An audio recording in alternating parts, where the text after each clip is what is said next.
Ciao ragazzi, bienvenue à Buonasera Calcio, l'émission qui donne son avis sur l'actualité du football européen tous les lundis soirs en direct sur Twitch. Vous pouvez aussi écouter Buonasera Calcio en podcast sur toutes les plateformes de streaming et revoir la vidéo sur ma chaîne YouTube. N'hésitez pas à donner votre avis en notant l'émission avec les 5 étoiles et le pouce. Bonne écoute! Bonsoir à tous, bienvenue dans Buonasera Calcio. On est de retour après une semaine de congé, mais on est bien présent avec plein de nouveaux sujets. On va commencer tout de suite. Déjà, bonsoir à tous ceux qui sont déjà présents. Salut Pipovici, salut au JCRM, ça fait plaisir. Merci d'être là. Alors, une petite nouveauté ce soir dans Buonasera Calcio. C'est pas fou, mais c'est quand même notable. Peut-être que ça va vous arranger.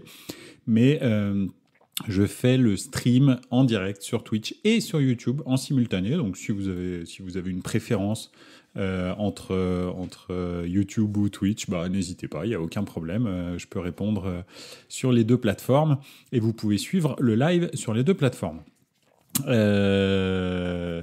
oui, alors Pipovici, oui, tes vacances sont déjà passées. Ouais, absolument, je comprends. Mais bon, moi, c'était la semaine dernière. Donc voilà. Écoutez, ce soir, bien sûr, on a 3 sujets, comme d'habitude. Mais vous savez bien que Buonasera Calcio, c'est l'émission de la digression. Donc, bien entendu, comme d'habitude aussi, on parle de ce que vous voulez. Ce soir, j'ai prévu, bien sûr, de parler de Klopp et Guardiola, l'ADER d'Eder en Première Ligue, en tous les cas, parce que peut-être qu'ils se retrouveront en Coupe d'Angleterre, mais rien n'est moins sûr pour l'instant, parce que pour l'instant, le tirage au sort n'a pas fait en sorte qu'ils se rencontrent. Donc, en tous les cas, c'était l'ADER d'Eder entre Klopp et Guardiola. On va en parler un petit peu et du match, mais aussi du bilan de ces deux entraîneurs après 30 matchs, 30 confrontations entre les deux en championnat, et puis aussi bien sûr de l'impact que cette lutte entre ces deux grands entraîneurs a laissé sur la Première Ligue. Ensuite, on va parler de Serie A, etc. Oui, en fait, je voulais parler un petit peu de Serie A, de Bundesliga et de Liga. La Liga un petit peu plus rapidement que les deux autres championnats, parce qu'il s'est passé quand même des choses intéressantes en Serie A et en Ligue et en Bundesliga. Et puis bien sûr on va revenir sur les premiers résultats de Ligue des Champions, les résultats définitifs, vu qu'il y a eu des matchs retour la semaine dernière et ça continue avec demain et après-demain. Donc voilà. Alors un petit tour dans les commentaires. Il fait direct au JCRM un hors-sujet, mais t'as vu les audiences de l'Arabie Saoudite sur Canal? Le choc entre le club de CR7 et celui de Benzema a fait 6 fois moins d'audience que Sochaux-Dijon en national. C'est absolument vrai. T'as tout à fait raison. Je crois, si je ne m'abuse, que l'audience moyenne d'un match d'Arabie Saoudite, c'est 15 000 personnes. Donc 15 000 personnes, ça commence à faire pas beaucoup sur les. Je crois qu'il y a à peu près 6 millions et demi d'abonnés à Canal+ en France. Donc on peut considérer. Alors, en plus, il y a quand même sur ces 6 millions beaucoup de gens qui aiment le foot. Moi, je suis abonné Canal+ parce que il y a la Première Ligue et certains matchs de championnat de France et puis la Champions League. Sinon, je pense que je me serais pas abonné à Canal+ parce que maintenant l'offre cinéma est tellement incroyable sur les plateformes de streaming que on n'a pas vraiment besoin d'être abonné à Canal+, sauf si on est vraiment très pressé d'avoir les films. Mais voilà, donc c'est vraiment famélique comme audience. Après, on s'y attendait. Moi, j'ai regardé quelques matchs, parce que je vous avais dit que je m'y intéressais pas, mais je voulais voir un petit peu sur les grosses équipes quel était le niveau. Très honnêtement, c'est offensivement, c'est plutôt pas mal parce qu'il y a beaucoup de talent. Il me semble que j'en ai parlé ici, mais tactiquement, c'est complètement nul.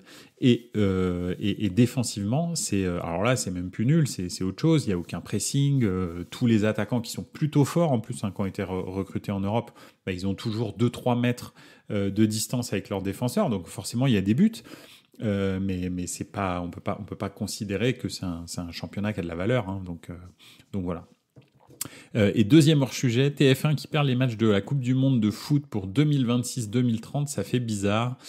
Alors, 2026-2030, c'est vrai, mais vous savez que maintenant, ça a un peu changé l'achat des droits télé. Très souvent, c'est une chaîne ou un groupe de médias qui achète les droits télé et qui ensuite les revend par bloc. Hein. On l'a vu avec la Ligue des Champions, par exemple. Hein. beIN Sport pensait qu'ils avaient tout perdu, la Ligue des Champions et la Coupe d'Europe. Et puis finalement, ils se sont retrouvés avec des matchs de Ligue des Champions. Alors, pas les premiers choix, mais en tous les cas, les deuxièmes et troisièmes choix. Donc voilà. Donc, TF1... M6 probablement. Hein. En plus, il y a eu pas mal d'accords entre, tout au long de ces dernières grandes compétitions internationales. Bien sûr, la majorité des matchs seront sur M6 et probablement les matchs de l'équipe de France, mais ça ne veut pas dire que TF1 n'aura pas des droits. Donc voilà, ils auront beaucoup de droits, je pense, parce que M6 va les revendre par lot, en fait. Parce que maintenant, assumer les droits télé d'une grande compétition comme la Ligue des Champions, un championnat professionnel du top 4 ou bien une Coupe du Monde, c'est trop en fait pour une seule chaîne en France. Donc maintenant ils achètent, mais après ils revendent. Donc voilà. Salut Pic, ça fait plaisir que tu sois là. Merci beaucoup de passer. C'est cool. Perso, jamais je regarderai cette ligue de fric, ça fait pas tout. Le fric, ça fait pas tout. Je préfère encore regarder Bordeaux en Ligue 2. Oui. Tout à fait. Et en l'occurrence, avec Bordeaux en Ligue 2, on peut considérer que le fric, ça fait pas tout. Donc voilà. En parlant de droit TV, on sait toujours pas où on va avoir la Ligue 1 l'année prochaine. Bah non, parce que là, ils sont dans la négociation de gré à gré. Et je crois que, je suis pas sûr qu'il y ait vraiment beaucoup alors, en tous les cas, je pense pas qu'ils obtiennent ce qu'ils veulent.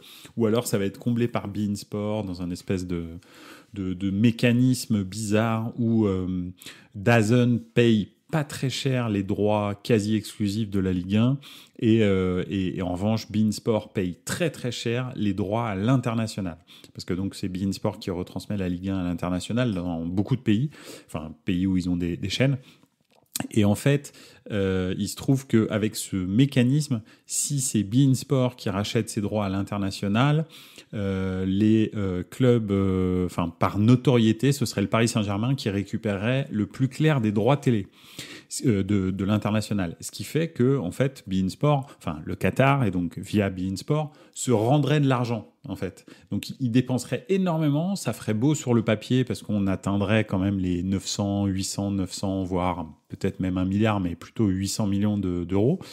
Et en même temps, le Paris Saint-Germain récupérerait quasi toute la totalité, ou en tous les cas 70% des revenus des droits à l'international. Donc en fait, beIN Sport sortirait d'une poche pour remettre dans une autre. Hein. Donc tout simplement, et c'est pour ça que a priori les droits vont être plutôt pas mal, mais en fait, c'est le Paris Saint-Germain qui va prendre le plus clair des trucs. Au JCRM, en parlant de droit TV, oui, pardon. Salut Jacques Lafritte, ça fait plaisir que tu sois là. Si c'est beIN Sport pour la Suisse, on va la voir mal. Là, on l'a la Ligue 1 hors IPTV. Sinon, on a MyCanal. Là, je sais pas comment ils vont faire pour la Suisse. Peut-être qu'un groupe suisse type Bluewin peut peut-être acheter des matchs. Hein. On ne sait pas. Donc on verra bien. Enfin, j'espère pour vous, vous en aurez quoi. Mais sinon, il faudra s'approcher un peu de la frontière et peut-être avec une antenne capter une chaîne française. Donc voilà. Bon, on va commencer avec Klopp Guardiola, la der en championnat en tous les cas. Hein. Donc comme on l'a dit, peut-être un petit dernier match en Coupe d'Angleterre. Hein. C'est très possible, peut-être même 2, parce que si c'est en demi-finale, il y aura bon. En Coupe d'Angleterre, s'il y a match nul, il y a rematch, donc peut-être 2, sauf en finale où effectivement c'est des matchs directs. Le péno pas donné, une honte, j'étais trop énervé devant ma télé. Ah oui. Oui, bon, l'arbitre s'est justifié en disant que le joueur touche d'abord la balle avant de s'essuyer, c'est Doku, hein, je crois. Il touche d'abord la balle avant de s'essuyer les crampons sur le thorax de McAllister. Bon, j'avoue que quand j'ai vu l'action, c'est la question que je me suis posée. La question c'est, est-ce que si c'est au milieu du terrain, la faute est sifflée? Oui, clairement, la faute est sifflée. Donc je comprends pas pourquoi il siffle pas penalty. Après, c'est clair que ce penalty probablement aurait pas scellé, mais vraiment été décisif dans la course au titre. pour Liverpool, et peut-être que l'arbitre à la 93e, 94e minute, il a pas eu le courage de siffler. C'est dommage, hein, parce que effectivement, c'est ce qu'il fallait faire, quoi. donc voilà, mais bon, bref, il l'a pas fait. Donc voilà. Pic, je vois que tu es sur YouTube, toi, donc c'est cool ça. Eh ben écoute, ça fait plaisir. Merci. Donc il y en a pas mal sur Twitch, hein. Ça c'est un peu la base, mais on dirait que Pic, c'est le premier spectateur sur YouTube de Buenas Aires Calcio, donc c'est plutôt pas mal. Donc, où est-ce qu'on en est ? On en est que voilà, donc la dernière de Klopp et Guardiola, le penalty, effectivement, c'est assez c'était un match en tous les cas spectaculaire, vraiment. Vraiment un match spectaculaire, et j'avoue que quand on voit la composition de l'équipe de Liverpool, bah moi je m'attendais pas à ce match-là de la part de Liverpool, qui a étouffé Manchester City, excepté peut-être pendant un quart d'heure, 20 minutes peut-être, mais sur l'ensemble du match, je pense que Liverpool a vraiment dominé de la tête et des épaules Manchester City. Et quand on regarde la composition avec tous ces petits jeunes, c'est incroyable ce qu'a fait Klopp, honnêtement, c'est vraiment incroyable. Et à un moment donné, même, ils ont privé complètement Manchester City de la balle, et ils les ont forcés à défendre ultra bas. Donc non, c'était vraiment spectaculaire. Alors il y a des stars quand même à Liverpool, mais ça n'a rien à voir avec l'armada de Manchester City. Donc je sais pas, moi j'ai trouvé que c'était un beau baroud d'honneur pour la DER de Klopp. Après bon bah il a pas gagné, ça s'est terminé sur un match nul. Franchement, la dynamique entre ces deux coachs est tellement belle que finalement, c'est peut-être la bonne chose à faire, sachant que Klopp, sur l'ensemble des 30 matchs qu'il a joué contre Guardiola, c'est celui qui a gagné le plus de matchs. Il en a gagné 12. Après, je crois que Guardiola on a gagné moins. Et le reste, c'est des matchs nuls. Donc Klopp a gagné, on va dire, son duel en one-to-one contre Guardiola sur 30 matchs. Je pense qu'il n'y a pas beaucoup d'entraîneurs au monde, hein, déjà qu'on fait 30 matchs contre Guardiola, ça bien sûr, parce que les entraîneurs restent pas aussi longtemps d'habitude, mais même avoir un bilan positif contre Guardiola, excepté peut-être Mourinho, c'est possible, et encore je suis pas sûr. Il y en a pas beaucoup, hein, il y en a quasi pas, donc voilà, donc ouais, c'était plutôt pas mal. Luis Diaz, quel match monstrueux il nous a fait. Darwin Núñez aussi, mais il gâche trop, c'est dommage pour lui. Darwin Núñez, franchement, c'est vraiment, en plus ils viennent du même pays, c'est vraiment un Cavani en puissance, quoi. C'est vraiment le gars qui donne tout, qui est ultra généreux, qui se crée des situations, mais très souvent quand même il est pas précis. En revanche, tu ne peux pas le détester, parce que en fait tu vois que sur le terrain il laisse absolument tout ce qu'il a, et c'est d'ailleurs aussi probablement pour ça qu'il est pas si lucide qu'il devrait l'être devant les cages, parce qu'en fait il donne trop, en fait. Donc voilà, c'est ouais, vraiment bon. Écoute, c'est comme ça, mais c'est vrai que de toute façon, ça change pas que Darwin Núñez sert Liverpool, parce que Núñez, c'est le Crivelli uruguayen, dit Pic. Ouais, c'est un petit peu ça. Quand même la version premium, hein. C'est pas la version Wish, c'est la version premium, celle à 110 millions d'euros, hein. Donc quand même, c'est quand même une version quand même spectaculaire. Mais donc oui. Effectivement, c'est quand même Darwin Núñez, même s'il n'est pas si décisif que ça face aux cages, c'est quand même un joueur qui crée finalement de l'espace et de l'incertitude pour la défense adverse et pour ses coéquipiers, parce qu'en fait, il fait tellement d'appels, il est tellement au duel, il est tellement toujours sur tous les ballons, que les défenseurs sont très occupés par Darwin Núñez, sont très fatigués aussi par Darwin Núñez. Hein. Il y a un moment donné, t'en as marre, surtout que c'est quand même un beau bébé. Et en fait, c'est vrai que quand on a autour, en plus des feux follets un peu comme Luis Diaz, justement, bah, lui, il récolte un petit peu les fruits de tout ça, parce que effectivement, Darwin Núñez, il les obnubile, en fait, avec tous ses appels, tous ces duels de la tête, etc. Donc, c'est quand même un bon joueur que tu as envie d'avoir dans ton équipe, même si c'est vrai, on aurait pu vouloir qu'il soit plus décisif. Mais bon, on peut pas tout avoir, hein. Souvent, les attaquants qui sont très décisifs sont des attaquants qui sont plutôt, on va dire, égoïstes dans leurs efforts. parce que justement, il se préserve pour être décisif devant les cages. Donc voilà. Je les compare pas, mais par rapport aux défenseurs qui doivent le surveiller, il me fait penser à Giroud, Darwin Núñez. Oui, c'est pas faux. Oui, c'est quelqu'un qui en tous les cas joue plus pour l'équipe que pour soi. En ce sens, je pense que oui, c'est un peu Giroud. Je pense honnêtement que si on prend purement en rôle de pivot, Giroud est au-dessus parce que pour moi, je pense que c'est le meilleur. Et attention, hein, écoutez bien ce que je dis parce que je sais que quand on parle de Giroud, ça peut être sensible. Mais Giroud, je pense sincèrement que c'est le meilleur numéro 9 pivot, d'accord? Et je parle bien de pivot, de haut but, déviation, contrôle de la balle, etc., qui existe à l'heure actuelle en Europe. Après, je dis pas qu'il y a personne d'autre qui peut le faire, mais enfin déjà c'est un rôle qui tend à disparaître. Donc il a moins de concurrence que fut un temps. Et encore, franchement, ça fait quand même pour moi très longtemps que c'est le meilleur numéro 9 pivot. Après, oui, c'est clair, hein, conduite de balle au pied, Giroud, bon, c'est pas terrible. On peut dire que Darwin Núñez est un peu mieux que ça. Et je trouve aussi que Giroud est meilleur techniquement dans ses remises et dans ses déviations de la tête. C'est plus précis que Darwin Núñez. Mais je vois où tu veux en venir. Effectivement, son abattage physique et tout crée des espaces pour les autres. Et en ce sens, effectivement, c'est un peu un Giroud parce que Giroud, très clairement, il joue pour l'équipe avant tout. Et s'il arrive à marquer, bah c'est très bien, mais il peut faire des matchs, entiers où il ne fait que jouer pour l'équipe, Giroud. Donc voilà, autant défensivement qu'offensivement, hein, parce que défensivement, si vous prenez le Milan par exemple, mais pas que, l'équipe de France aussi, deux ou trois corners sur 4, c'est Giroud qui les prend de la tête. Je veux dire défensif. Hein. Voilà, donc non, il est très très très important. Donc voilà. Núñez, c'est un mélange de Giroud et de Morata. Ouais, c'est pas faux. Il a l'état d'esprit et le physique de Giroud et il est décisif comme Morata. Ouais, c'est pas mal. Honnêtement, Morata, je pense pas que ce soit un mauvais gars, mais vraiment comme attaquant, je l'aime pas. C'est vraiment le type d'attaquant que je n'aime pas du tout. Donc voilà, j'aime pas. Déjà même son esthétique, je l'aime pas. Mais en plus de ça, je trouve que en fait, il confond en permanence vitesse et précipitation et il a des occasions qui sont incroyables, mais en fait, il n'arrive pas à ralentir devant les cages. Et bref.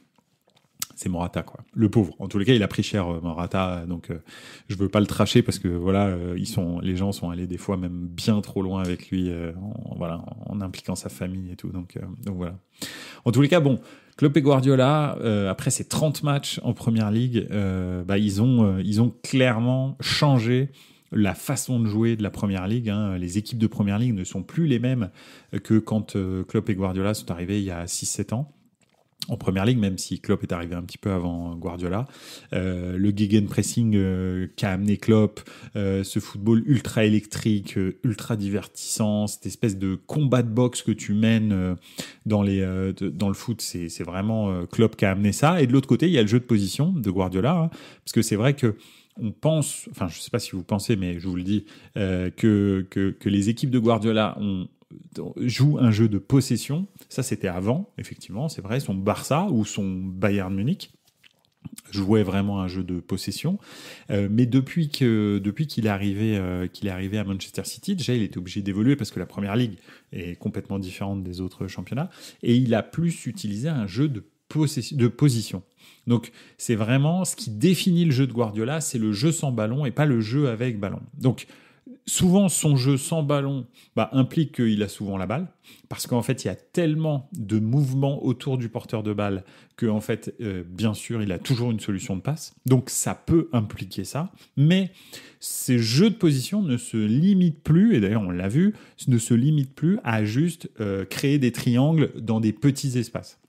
Ça peut aussi créer des triangles très très longs, en gros, hein, parce que c'est vraiment ça, sur la profondeur.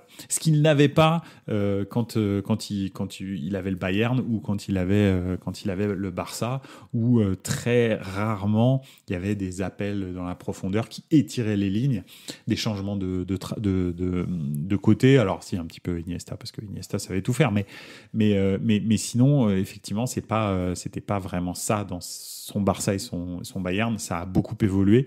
Et puis aussi, c'est la même chose. C'est la position que tu as lorsque le ballon retombe par terre. Parce qu'en fait, très souvent, le premier duel de la tête en Angleterre était très important avant. Maintenant, depuis que Guardiola est arrivé dans le championnat d'Angleterre, on s'aperçoit que c'est pas le premier duel de la tête qui est important, c'est le rebond qui est important. Et c'est ça que travaille Guardiola, parce qu'il n'avait pas envie d'avoir des Golgoth, bon, même s'il en a deux, trois, mais c'est pas son style de jeu.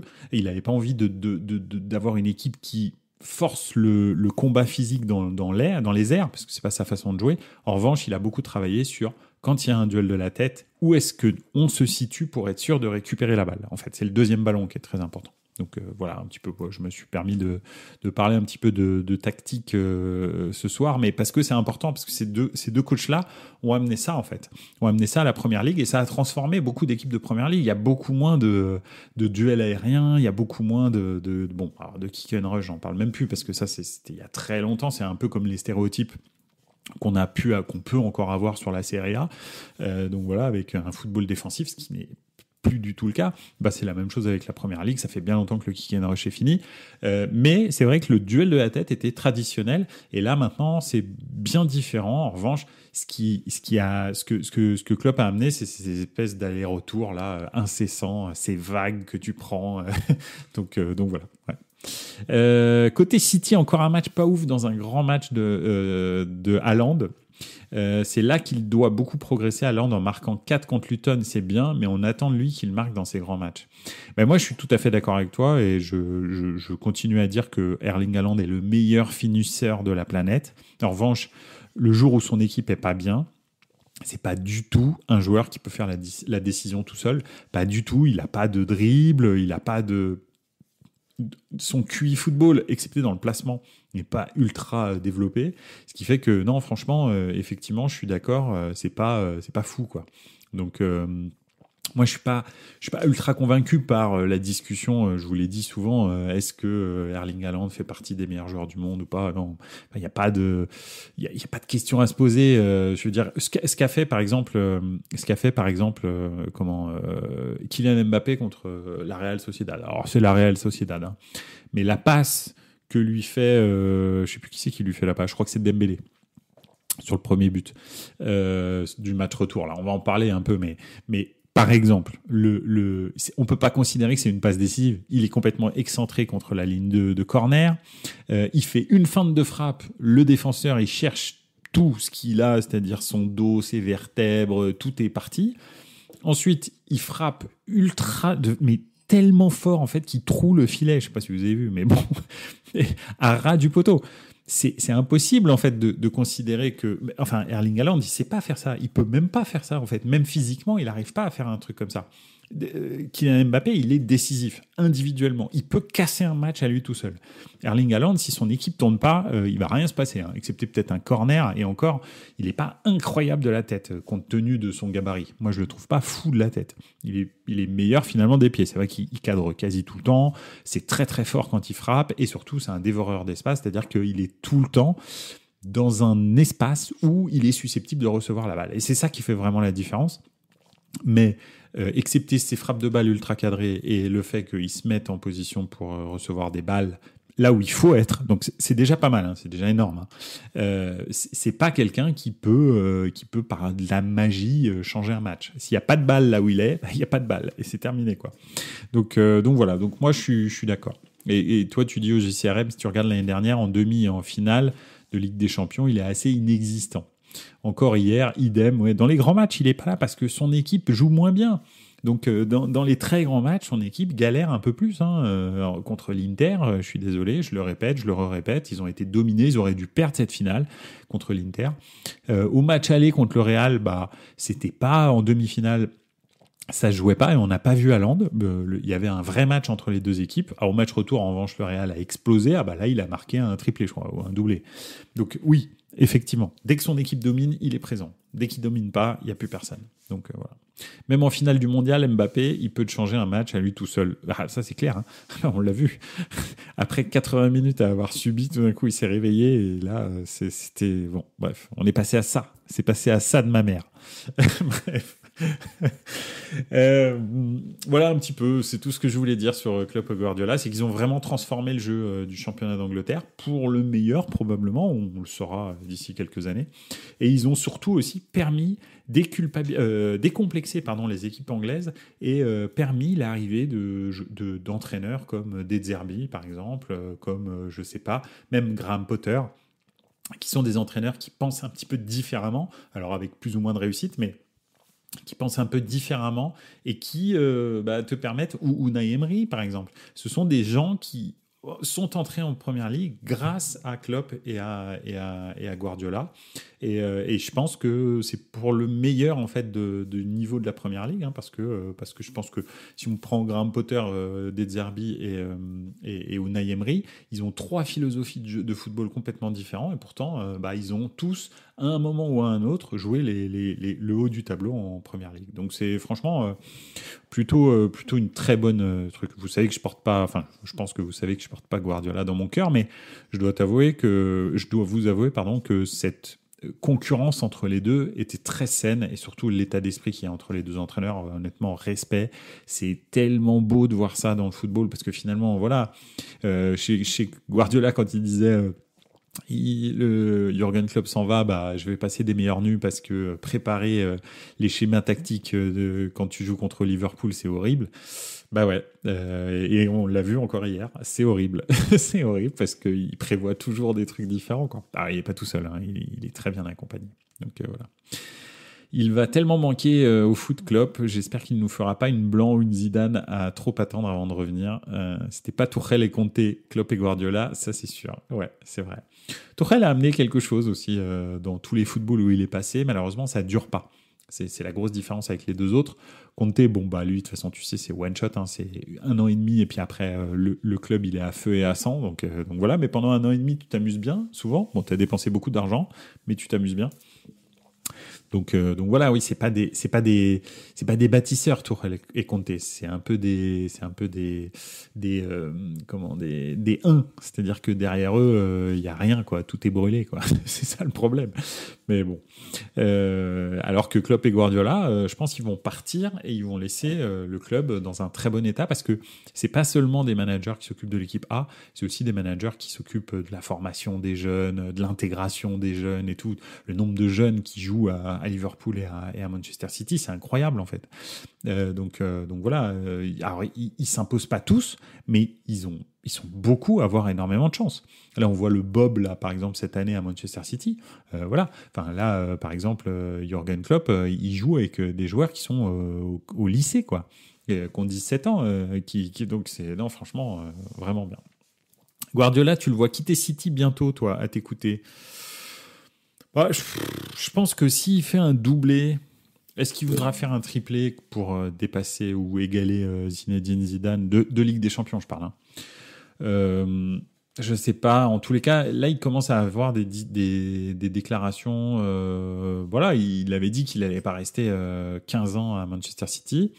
Il aura perdu son meilleur ennemi dans la Première Ligue. Si la Première Ligue commence à devenir trop simple pour lui, parce que bon, il a quand même gagné 6 en 7 ans, hein, donc bon.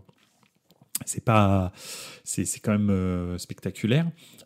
Si la Première Ligue commence à devenir trop simple pour Manchester City, si par exemple, je sais pas, voilà, il a une sollicitation d'une équipe nationale, hein, parce qu'il l'a dit, c'était ça qu'il voulait faire après.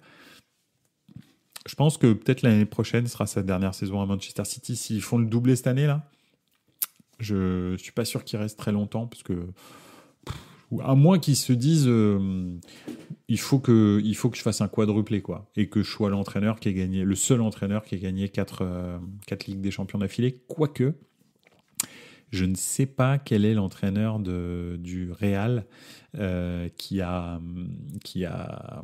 gagné les 5 Ligues des Champions, les 5 premières. Enfin, c'est pas des Ligues des Champions, je sais même pas, bon, c'était des Coupes des clubs champions, on va dire, mais peut-être que c'est le même entraîneur, je le connais pas. Donc peut-être que ce record sera imbattable, parce que je pense pas qu'il puisse faire 5. C'est pas possible. En Ligue des Champions, c'est compliqué quand même. Donc voilà. Bon, sauf s'il y a la Super League, hein, peut-être ça va l'intéresser. On verra. Voilà un petit peu pour Klopp et Guardiola. Je sais pas ce que vous en avez pensé, mais c'était plutôt cool comme, comme rivalité. Moi, j'ai plutôt bien aimé. J'ai plutôt bien aimé l'esprit de cette rivalité. Donc voilà, vivement la prochaine. En parlant de doublé, un seul a réussi à faire 2 fois le triplé, gagner la Ligue des Champions, son championnat et la Coupe 2 fois de suite. Sauras-tu le trouver en tant que joueur? En tant que joueur. Ah. Un seul a réussi à faire 2 fois le triplé, gagner la Ligue des Champions, championnat et Coupe 2 fois de suite. 2 fois de suite? Ça veut dire que c'est un joueur qui a été transféré... Ah bah c'est Samuel Eto'o, non? 2009-2010? Je pense que c'est ça. 2009, il est au Barça, il fait le triplé. Ils font même le quintuplé, je crois, ou le sextuplé. Et 2010, il fait le triplé avec l'Inter.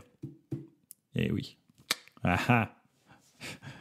Souvent, je réponds pas à tes questions, JCRM, j'arrive pas. Mais là, celle-là, c'est bon. Je le savais. Merci de la question, en tous les cas. Tu me challenges, c'est bien. Allez, un petit retour sur les championnats. Serie A, Bundesliga, et puis Liga un petit peu moins. Enfin, c'est pas que... voilà, c'est juste qu'il y a moins d'actualité. On va commencer avec la Serie A. Pourquoi? Parce que c'était en fait, excepté les 2 clubs de Milan, cette journée-là, dans les 7 premiers, tout le monde a fait du surplace ou a perdu des points. Donc Milan a gagné 1-0 contre Empoli et l'Inter a gagné aussi ce week-end et c'est vrai qu'ils ont réussi à prendre. Alors en plus, l'Inter a gagné contre Bologne, donc c'était très important. Enfin très important. C'est pas que c'était très important, mais c'est une équipe très très forte. D'ailleurs, je vais en parler juste après.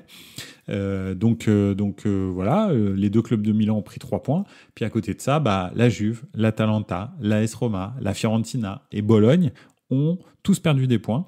Match nul entre la Fio et l'AS Roma, match nul entre la Juve et l'Atalanta, et donc défaite de Bologne. Donc les 2 clubs de Milan ont fait un vrai beau trou. Et d'ailleurs, ça a permis à l'AC Milan de passer 2e du championnat, 1 point devant la Juve.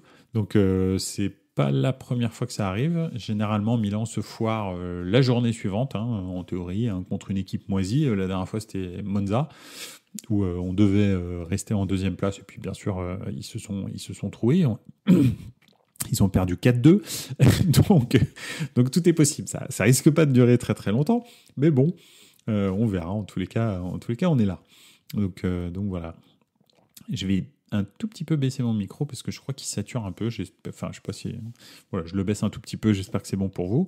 Qu'est-ce que je voulais dire? Oui, donc voilà, ça c'était en termes comptables. Super match d'ailleurs entre la Fiorentina et l'AS Roma avec un but tardif, une reprise de volée magnifique. En Serie A aussi, 2 buts complètement fous. Il faut bien le dire. Le but de Motta, la reprise de volée en ciseaux, demi-retourné et tout. Je sais pas. Alors, Motta, pas l'entraîneur, le joueur. Absolument incroyable ce but, franchement extraordinaire. Je pense que vous l'avez vu. Je sais pas si vous l'avez vu ou pas, mais vraiment superbe. Et le but de Sanabria aussi, avec le Torino qui venait de rentrer en jeu et qui met un retourné sur un corner. Alors il est moins spectaculaire, mais bon, c'est un beau retourné quand même. Donc de très très beaux buts en Serie A, de très beaux matchs, très accrochés, parce que le Juve-Atalanta était très sympa à regarder aussi, 2-2. AS Roma-Fiorentina, 2-2, très très sympa à regarder aussi. Le Cagliari, c'était Cagliari, donc le but de fou. Le Cagliari-Salernitana, vraiment un super match aussi. Non, il y a eu des extraordinaires matchs en Serie A, énormément de buts ce week-end. Donc voilà. Et bien sûr, le dernier but de la Roma était beau aussi. Tu as tout à fait raison, Pipovici. Il est très beau, très très late but, reprise de demi-volée.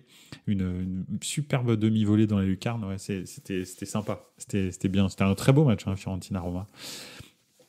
Et Bologne a joué contre l'Inter. L'Inter dont je dis que c'est voilà une équipe injouable, ultra forte et tout, qui a battu tout le monde en Serie A, je parle bien sûr. Donc voilà, même contre la Juve, ils avaient gagné 1-0, mais la domination était claire et la Juve était vraiment, on va dire, le dernier match, pas le premier. Le dernier match, la Juve était vraiment paralysée par l'Inter. Bah là, Bologne. Ils ont gagné 1-0, effectivement, mais l'Inter a gagné 1-0, mais Bologne a posé énormément de problèmes à l'Inter. Et c'est pas du tout des matchs que l'Inter gagne 1-0, mais en fait domine de la tête et des épaules comme on l'a vu faire. Là, ils ont gagné 1-0, mais Bologne, pendant très longtemps, les a acculés dans leur surface de réparation. Ils ont fait un match stratosphérique, vraiment spectaculaire. Thiago Motta les encourageait à jouer, peu importe en fait le pressing adverse, ultra intelligent de l'Inter. En plus, c'est pas un pressing, on court partout, pas du tout. C'est très très tactique. Et honnêtement, vraiment, ils ont fait une super partie. Et ça aussi, je voulais le souligner parce que Bologne a vraiment fait trembler l'Inter, même si finalement ils perdent le match. Ils ont fait un match spectaculaire avec beaucoup plus de buts, beaucoup plus de tirs au but, de tirs cadrés, etc. Donc une superbe Bologne, superbe équipe de Bologne. Thiago Motta qui continue son travail incroyable, qui a été élu d'ailleurs là entraîneur du mois de février.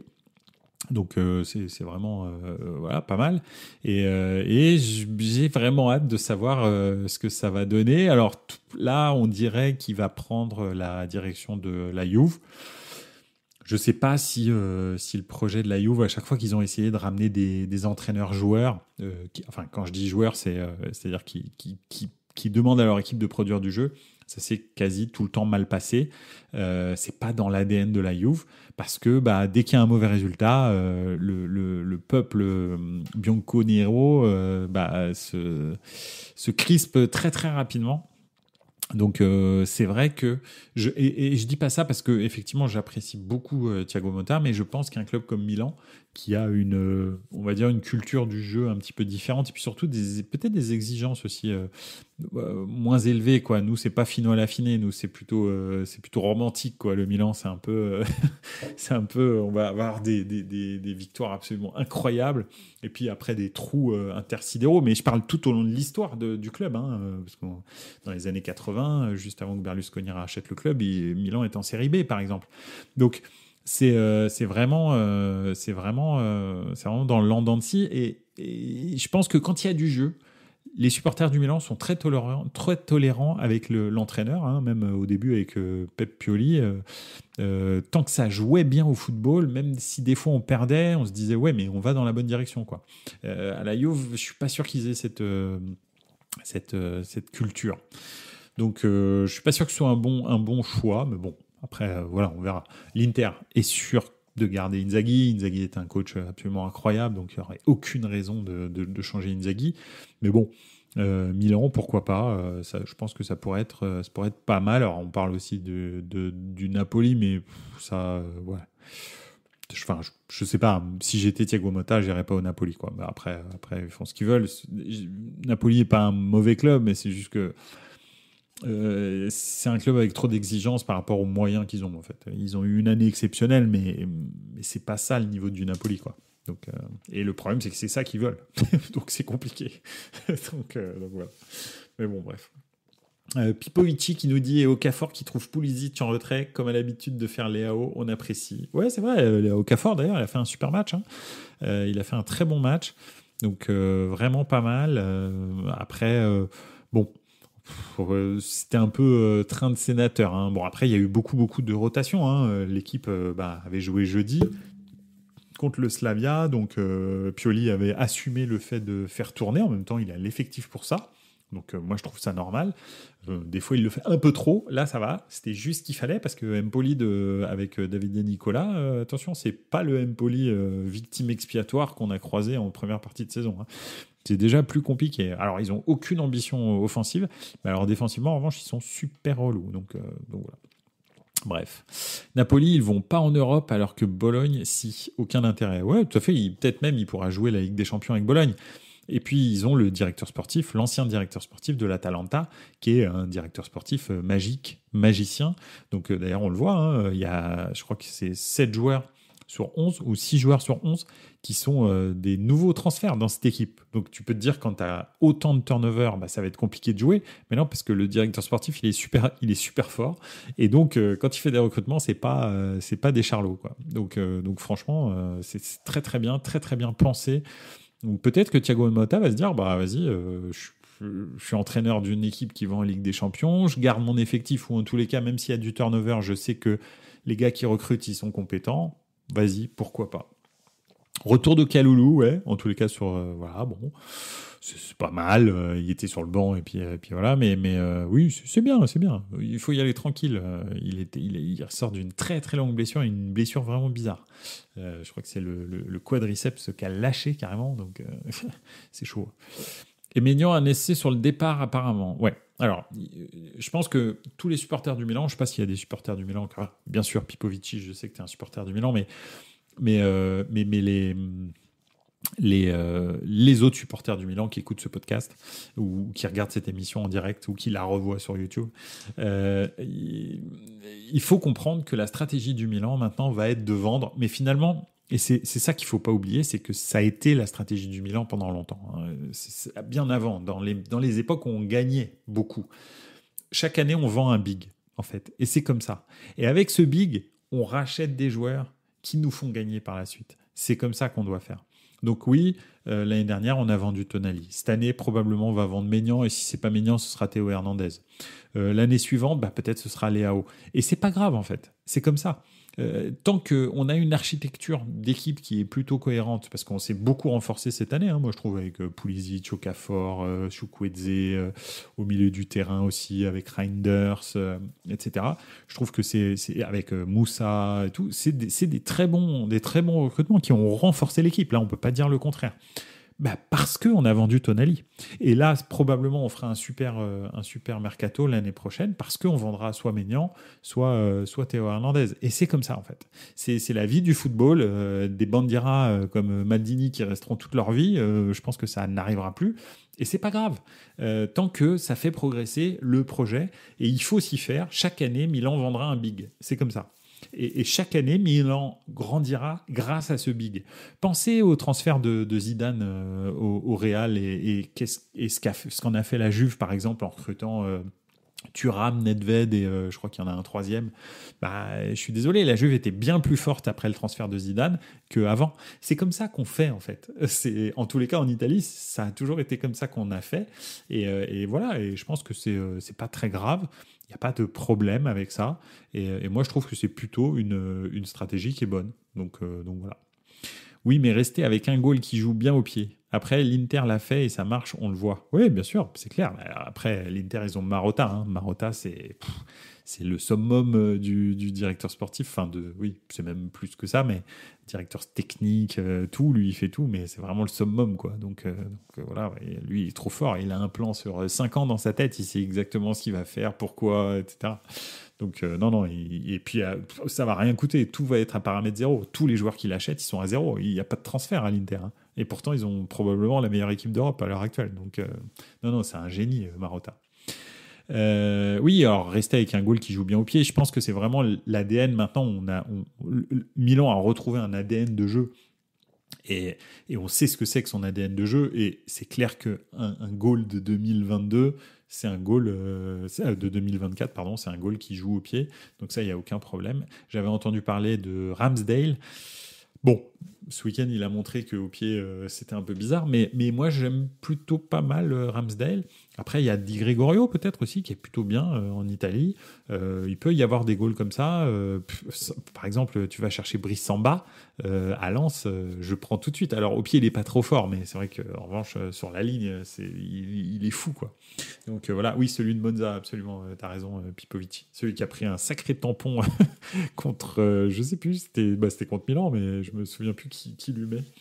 Donc voilà, ouais, non, il y a des bons goals, il y a des bons goals qui peuvent venir à la place de Maignan. Et Maignan, il demande un salaire qui est très très élevé, alors qu'on peut le vendre très très cher. Donc en même temps, l'un dans l'autre, tu te dis, ok, minimise ma masse salariale en recrutant un nouveau goal, qui peut être à peu près aussi bon que Maignan, et en même temps, je prends un maxi pactole en le vendant. Économiquement et stratégiquement, ce serait dommage de s'en priver, quoi. Donc voilà, même si j'aime beaucoup Maignan, mais cette saison, il est quand même un peu moins fort. Alors, il y a plein de raisons, blessures, cris de singe, etc. Bon, bref. Mais il est quand même moins rayonnant que les deux premières saisons où il était stratosphérique. Donc voilà. À tous au JCRM, bah ouais, bien sûr, hein, avec plaisir. T'étais parti, tu reviens. Salut. On en parle du coach qui a pété un plomb en donnant un coup de boule. Ouais, d'ailleurs, il va être suspendu. C'est le coach de Lecce, c'est ça? Ouais, il a craqué. Il a mis un coup de boule à un joueur. Donc, voilà, ouais, je pense qu'il est fan de Zidane, comme tu dis. Je vois que ça. Et ça, Argentine et Italie. Ailleurs, tu vois pas ce. Ah, et Grèce. Ok. Argentine, Italie, Grèce. Sinon, tu vois pas ce genre de truc. Ça n'existe pas. Il y a que dans des pays de fous que tu vois un truc. Ah, ben, j'ai oublié la Turquie. Mince. Turquie, Grèce, Argentine, Italie. C'est tout. C'est tout. En 2024, je parle. Hein. Parce que bon, on peut passer enfin, je sais pas. Je me souviens encore de la bagarre du FC Barcelone de Maradona contre, je crois que c'était, je me souviens plus, c'était l'Athletic Club. Je crois que c'est l'Athletic Club contre qui il met des coups de genoux et tout. Ça, c'est en Espagne, mais voilà, c'était il y a très longtemps. C'était dans les années 80. Donc voilà. Bref, la Serie A, voilà, les 6, il y en a 2 qui prennent des points, 4 qui tombent, et Bologne qui a vraiment fait trembler Inter, en gros. Voilà. Bundesliga, le super Bayern est de retour, 8-1. C'était spectaculaire. Ils les ont atomisés. Je crois que tout le monde s'est réveillé, tout le monde s'est remis les idées un petit peu en place. Et c'est vrai que la victime expiatoire a pris super cher. Harry Kane a fait un festival. Harry Kane, c'est vraiment incroyable. Il est incroyable. Il met un nombre de buts de fou, de passes décisives. C'est le meilleur buteur, deuxième meilleur passeur et tout. Et ils sont à 10 points du Bayer Leverkusen. C'est incroyable. C'est le chat noir ultime. Donc bon, je pense qu'il va... Lui, il joue pour battre le record de Lewandowski, précédemment celui de Gerd Müller. Donc voilà, c'est pour ça qu'il joue. D'ailleurs, on en a parlé là dans son interview post-match. Mais c'est vrai que c'est quand même fou. C'est quand même fou qu'ils réussissent pas à gagner le titre de champion d'Allemagne, alors que le Bayern l'a gagné 11 ans d'affilée. C'est fou. Alors après, je sais pas ce qui se passe à l'heure actuelle au Bayern parce qu'il y a des très très hauts et des très très bas. C'est vraiment une saison roller coaster. Donc on va voir, mais bon, ils peuvent peut-être réagir très fortement contre en Ligue des Champions. Allez savoir, hein, on va en parler un petit peu en Champions League du match qu'ils ont fait contre la Lazio, qui était bien. Donc voilà, on verra. Mais en tous les cas, pour le championnat, le Bayern a encore gagné ce week-end avec un superbe Florian Wirtz qui fait passe décisive but. Oui, voilà, c'est non, pardon. C'est pas du tout Lewandowski, c'est pas Wirtz qui fait passe décisive, c'est Grimaldo. Grimaldo dont je voulais parler d'ailleurs, qui pour moi est, je vous l'ai déjà dit, le meilleur latéral gauche qui existe au monde à l'heure actuelle. C'est incroyable ce gars-là. Il a une main à la place du pied gauche. Il fait une saison mais stratosphérique. C'est lui le meilleur passeur de Bundesliga devant Harry Kane et il marque il marque beaucoup de buts dans le jeu. Il est tout le temps devant. Défensivement, il est pas mauvais du tout. Franchement, impressionnant cet Espagnol. C'est un sacré, une sacrée relève à gauche. Pour Jordi Alba, qui l'Espagne, depuis que Jordi Alba n'est plus un joueur de foot professionnel, enfin bon, s'il est professionnel parce qu'il jouait à Miami, mais on va dire physiquement n'est plus un joueur de foot professionnel, n'a pas du tout de latéral gauche digne de ce nom, là ils en ont trouvé un. Et ils ont pas trouvé un latéral gauche, ils ont trouvé le meilleur latéral gauche du monde à l'heure actuelle cette saison. Hein. Je sais pas combien de temps ça va durer, pour moi c'était Théo Hernandez jusque maintenant, mais là maintenant je pense que quand même là Grimaldo il est au-dessus. Même si Théo fait une très bonne saison et je pense que c'est le numéro 2, mais voilà. J'ai une stat sur Xhaka. Il a réussi 87 de ses 89 passes, un record dans les 5 grands championnats depuis 2013. Ouais. Non, franchement, le Bayern encore, ils ont fait un super match. Ils maîtrisent, ils sont en maîtrise, quoi. Tu sens qu'ils sont en maîtrise, qu'ils s'amusent. Le coach, les emmène vers le jeu, quoi. Ils se prennent pas la tête, en fait. Et qui c'est qui disait ça? À la mi-temps, je me souviens plus, c'est un joueur, hein, mais je me souviens plus du joueur. Ils étaient menés à la mi-temps et en fait le coach, donc Xavi Alonso, leur dit à la causerie de la mi-temps, leur dit mais en fait je m'en fous qu'on perde ou qu'on gagne, ça m'intéresse pas, regardez pas le score, on s'en fout. On n'est pas là pour ça, on est là pour jouer notre jeu. Moi ce qui m'intéresse c'est qu'on joue notre jeu ou qu'on joue pas notre jeu. Moi ce que je veux c'est qu'on joue notre jeu. Donc jouez votre jeu. Jouez exactement, faites la passe qu'il faut dans l'esprit du jeu qu'on a d'habitude et tout se passera bien, peu importe si on perd, tant qu'on a fait ce qu'on voulait. Là, en première mi-temps, on n'a pas fait ce qu'on voulait, on joue pas comme on doit jouer, donc je suis pas satisfait. Mais je suis pas satisfait parce qu'on est mené 1-0, je suis pas satisfait parce qu'on ne joue pas notre jeu. Donc en deuxième mi-temps, s'il vous plaît, jouez votre jeu et on verra si on gagne ou pas. Et finalement, bien sûr, ils ont gagné, hein, forcément, vu qu'ils n'ont pas perdu un match. Donc voilà, ouais, c'est vraiment un... Alors, je veux voir si ce discours existe dans un club comme le Real ou comme le Bayern ou comme le Milan ou l'Inter ou la Juve. Moi, c'est ça que je veux voir. Parce que c'est bien beau de le faire au Bayer Leverkusen. C'est un grand club d'Allemagne, mais c'est quand même pas non plus Schalke 04. C'est même pas Schalke 04. C'est pas non plus le Bayern. C'est pas non plus même pas Dortmund. Donc voilà, c'est un beau club allemand, mais t'as pas du tout la pression d'un grand club. Donc quand tu dois dire à tes joueurs du Real, ouais c'est pas grave si on perd, bah je te dis que si c'est grave si on perd. Hein. Le Real, tu fais une défaite, déjà t'es en crise, hein. Donc c'est réglé. c'est voilà. Mais bon, bref. En plus, il n'y a aucune grande star à Leverkusen. Effectivement, il y a 0 grande star à gérer. Alors bon, tu as Florian Wirtz qui est une star émergente, tu as Xhaka qui a un petit peu de caractère, on le connaît, mais qui est, qui est content d'être dans le groupe. Mais après, à part ça, effectivement, tu n'as personne qui vraiment fait le poids face à Xavi Alonso. Donc voilà, je veux voir ça dans les grands clubs. S'il arrive à le faire dans les grands clubs, comme Jürgen Klopp a pu le faire, je pense, à Liverpool, là, je me dirais respect éternel à Xavi Alonso. Mais j'attends de voir l'étape suivante. Tu vois, on verra. Voilà un petit peu pour la Bundesliga. Un petit peu de Liga, oui, Giron et... il y a eu un but superbe de Lamine Yamal. C'est quand même assez particulier de voir un Barça qui est vraiment de plus en plus dépendant d'un joueur de 16 ans. donc voilà, c'est vraiment, je pense, le meilleur joueur du Barça là, ces dernières semaines en tous les cas. Et ça, c'est quand même surprenant quand on voit ce qu'ils ont dépensé en transfert ces 2 dernières saisons, les joueurs qu'ils ont avec l'expérience qu'ils ont. Donc voilà, bon, c'est réjouissant pour Lamine Yamal, mais c'est aussi peut-être un petit peu inquiétant pour le Barça. Donc voilà, bon.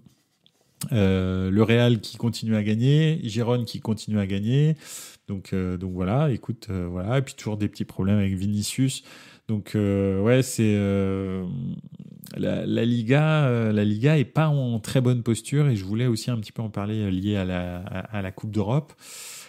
Les clubs espagnols perdent beaucoup, quoi. Donc voilà, ils perdent énormément les clubs espagnols en Coupe d'Europe, et ça surtout en C3 et en C4, et ça dénote un petit peu du niveau du championnat d'Espagne. Donc voilà, le championnat d'Espagne vraiment baisse, même si on a un très très bon Real qui brille en Europe et qui va probablement encore être un protagoniste à la victoire en Ligue des Champions cette année, mais c'est quand même effectivement un championnat qui est vraiment en baisse, moi je trouve, au niveau technico-tactique.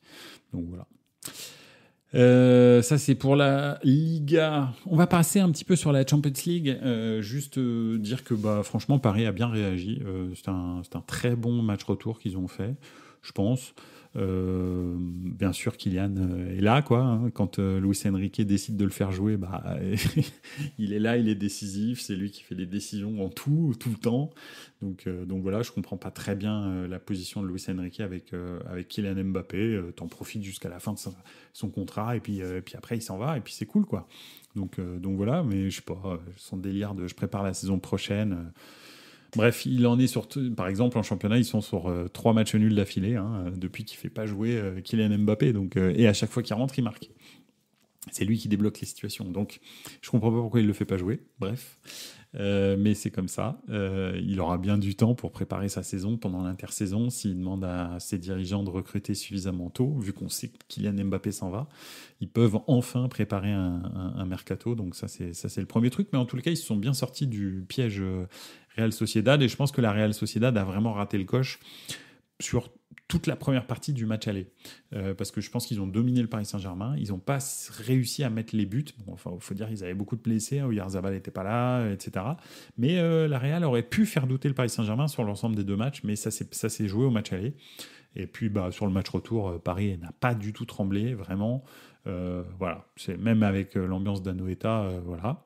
Le Bayern a confirmé ce que j'avais dit la semaine précédente, c'est-à-dire que gagner à l'Allianz Arena, c'est quasi impossible, ça arrive ultra rarement, et je voyais mal la Lazio être une des équipes, peut-être des 2 équipes, je crois que style ces 20 dernières années, il doit y avoir une équipe qui a gagné là-bas. Ça doit être le Real. Je voyais pas la Lazio gagner à l'Allianz Arena dans un match à élimination directe contre le Bayern. Voilà. Après, le Bayern a fait un match sérieux. La Lazio peut se mordre les doigts parce que sur l'ensemble des 2 confrontations, je pense qu'ils auraient pu les sortir. Parce qu'au match aller, ils auraient pu en mettre plus. Le Bayern n'était vraiment pas bien. Et au match retour, il y a cette tête de Immobilier qui cadre pas. Et à l'époque, à ce moment-là, c'est 0-0. Donc voilà, ça aurait pu être différent parce que la Lazio est bien meilleure quand elle mène au score et qu'elle peut être vraiment dominée et contrée, cette année en tous les cas, hein, je ne parle pas en général. Donc ça aurait pu changer le match. Bon, ils ont raté leur occasion vraiment au match aller aussi, et puis au match retour, voilà, ils n'ont pas fait ce qu'il fallait pour mener 2-0 sur l'ensemble des 2 matchs et pouvoir voir venir. Donc voilà, ils ne l'ont pas fait, le Bayern a fait ce qu'il fallait, très sérieux. Après, pas génial, honnêtement, pas fou. J'ai pas été impressionné par le Bayern contre la Lazio, mais ils ont fait ce qu'il fallait. Donc voilà, un doublé d'Harry Kane. Il n'y a rien à dire, il est encore là. Il va peut-être rien gagner, mais au moins il marque des buts. Donc voilà. Et puis, il y a les matchs, de cette semaine là qui vont arriver. Après le reste, il y avait pas non plus. Franchement, j'ai pas trouvé ces 8e de finale là, enfin ceux qui se sont terminés, aller-retour là, d'un niveau exceptionnel. Hein. On en était vraiment loin. Donc ouais, c'était pas foufou. Donc voilà, je suis pas enthousiasmé par le niveau technique de la Champions League de cette année. Et demain, ça va pas m'aider parce que Arsenal FC Porto, le match aller était pas terrible du tout. Et bon, Porto a gagné 1-0, mais c'était vraiment à la dernière seconde. Et FC Barcelone-Naples, c'est la même chose. C'est pas terrible. D'ailleurs, on n'a pas parlé de Naples en Italie, mais ils ont fait match nul 1 partout. D'ailleurs, contre Torino, hein, avec ce retourné de Sanabria. Donc voilà. Donc ouais, demain, ça va pas être génial, hein, les matchs. J'avoue que je vais regarder FC Barcelone-Naples parce que, quoique, je sais pas. Je crois que je vais zapper entre les 2. Et puis après-demain, Atlético Madrid-Inter, ça va être très intéressant parce que je trouve que l'Inter a été vraiment supérieur à l'Atlético, mais jouer à Madrid, on va voir un petit peu de quel bois se chauffe l'Inter. Et après, Borussia PSV, je suis désolé, mais je vais pas regarder parce que ça m'intéresse pas. Vraiment, voilà. C'est 2 équipes que je trouve pas du tout au niveau. Donc voilà, je sais pas ce que vous en pensez, mais voilà. Ouais, c'est un peu bizarre. En Ligue des Champions, l'Atlético, un petit commentaire. En Ligue des Champions, l'Atlético qui perd ce week-end contre Cadix qui n'a pas gagné depuis, je crois, 2 mois, un truc comme ça. Hein. Ah non, 20 matchs. Et là, va jouer l'Inter et le Barça, effectivement. Ils vont passer un mauvais moment, l'Atlético. En plus, Griezmann est blessé. Je ne sais pas s'il sera remis pour demain, mais en tout cas, il ne jouait pas ce week-end. Toujours avec cette blessure à la cheville qu'il a contractée contre l'Inter. Donc, ouais, ça risque d'être compliqué. Et quand il n'y a pas Griezmann, l'animation offensive, ça n'a rien à voir. Hein. C'est pas du tout la même chose. Griezmann fait une super saison, vraiment une excellente saison. C'est un des meilleurs joueurs de la Liga, franchement. Mais là, il n'est pas là. Donc ça va être complexe. Ça va être très complexe. Voilà un petit peu ce que j'avais à dire sur la Champions League. Écoutez, je sais pas si vous aviez d'autres choses à rajouter. En tous les cas, une chose est sûre, c'est que la semaine prochaine, on aura plein de choses à débriefer. Ça, c'est sûr. Et ça, c'est plutôt pas mal. Parce que donc, il y aura effectivement ces 2 journées de Champions League, mais il y aura aussi l'Europa League, hein, parce que là, il y a des beaux chocs retour. Hein. Donc, ça peut être intéressant. Il va y avoir le championnat.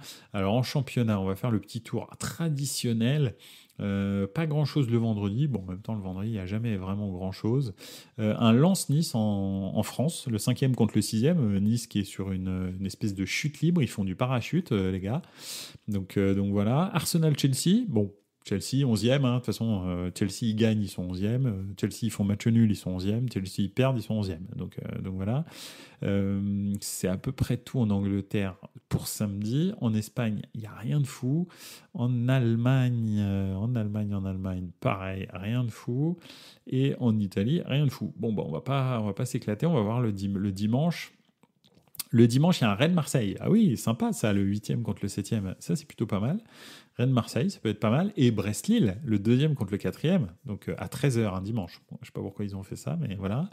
Brighton-Manchester City. Guardiola et son fils, des Zerbi. Donc on va voir. Hein, ça peut peut-être donner un match ultra spectaculaire. Atlético, donc FC Barcelone, tu as tout à fait raison, au JCRM. Et puis en Allemagne, ouais, rien de foufou. En Italie, Inter Milan-Naples quand même. Atalanta-Fiorentina, ça c'est beau. Voilà. Atalanta-Fiorentina, Inter Milan-Naples, pas mal. 18h, 20h45, vous pouvez enchaîner 3-4 heures de football italien, ça peut être pas mal. Donc avec un petit Manchester City-Brighton, ouais, ça peut être bien. Voilà. Écoutez, ça a été un plaisir de vous retrouver. Vous m'avez manqué pendant ces vacances. On se retrouve la semaine prochaine sur YouTube et sur Twitch. Entre-temps, vous pouvez réécouter, bien sûr, le podcast sur toutes les plateformes de streaming et puis revoir, bien sûr, les vidéos sur YouTube et sur Twitch. Voilà, merci beaucoup. Merci à toi, Norman, aussi. C'est cool d'être passé. Et puis, je vous souhaite une excellente soirée et n'oubliez pas, ciao les gars, ciao.